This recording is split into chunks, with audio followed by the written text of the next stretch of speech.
mevsimlik tarım işçiliğiyle uğraşan işçilerimizin genellikle bu kapsamın dışında kaldığını görüyoruz.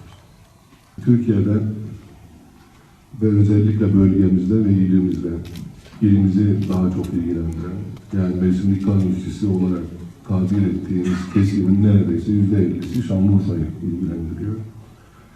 Buradan her sene yüz binlerce insanımızı Türkiye'nin 40-50 iline senenin 4 ile 8 ayı, 9 ayı arasında değişen sürelerde başka illere gidiyorlar çoluğuyla, çocuğuyla beraber. Ve orada 7-8 ay gibi bir süre 1-2 ilde değiştirerek senenin önemli bir bölümü orada geçiriyorlar.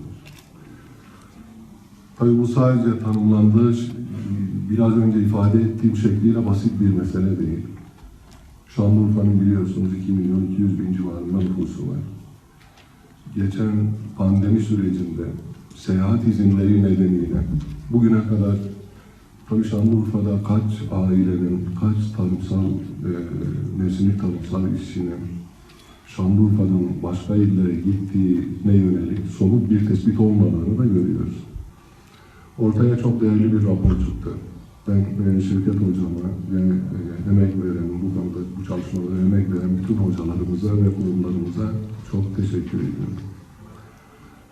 Bu çalışmayı tamamladıktan sonra, yani mevsimlik tarım işçiliği ile ilgili eylem planını somutlaştırıp, netleştirip ortaya koyduktan sonra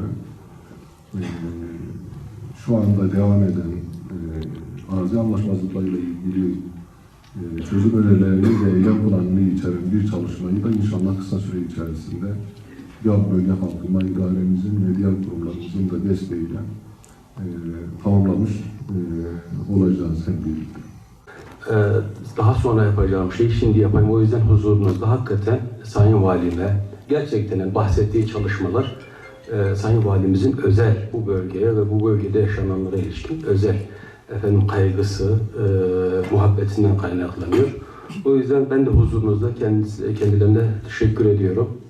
Mutlaka bir teşekkürü de Sayın Halil Kaymakamımız, Vali Yardımcımız Metin Esen Bey yapmam gerekiyor. Bu Vali Bey'in bahsettiği bütün çalışmalarda, lojistik, bütün bürokratik süreçlerde bizimleydi. Şimdi evet, bugün mevsimlik tarım işçileri ile ilgili toplanıyoruz. Sayın Valim zaten söyledi. Hakikaten yani dünyada bugün, makrodan mezoya, işte ülke, Türkiye için ve bölgemiz için ve Urfa için önemli bir konu. Dünya için önemli bir konu. Çünkü bugün yani milyarlara varan insanlarla dünya tarım için vazgeçilmez bir kesim artık. Mevsimlik gezici tarım için. Urfa Türkiye için de böyle. Bölge, yani bizi ilgilendiren boyutuyla bölge ve ilimiz için önemi de şu açıdan geliyor. Sayın Valim 1940'lar dedi. Aslında mevsimlik tarım işçiliği 1830'larda bizim gündemimize giriyor.